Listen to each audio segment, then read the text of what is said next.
Yaşa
yaşa sen bak yaşa,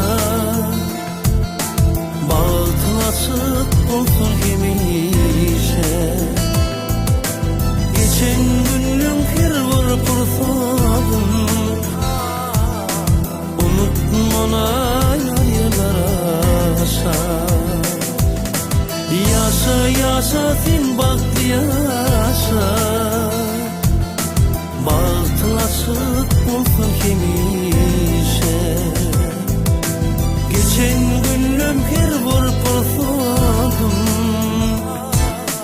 unutma aylar yıllar aşa, unutma aylar yıllar aşa.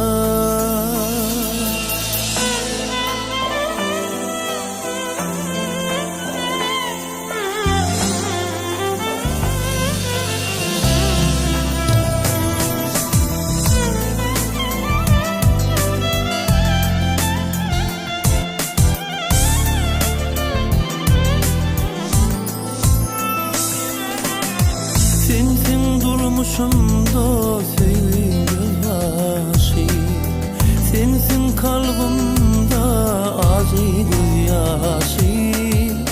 Karıştım gelerime sevdiğim alarına, duymadım bu duyum sevdiğim bilmedim.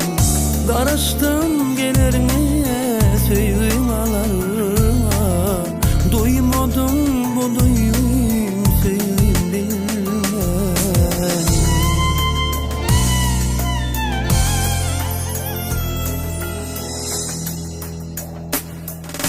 Yaşa yaşa sen bak yaşa, bahtın açık olsun hemişe.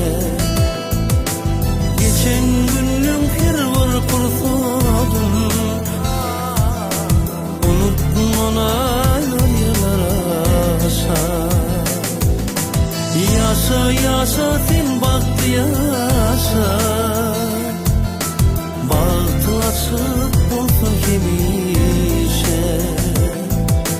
Geçen günüm her bir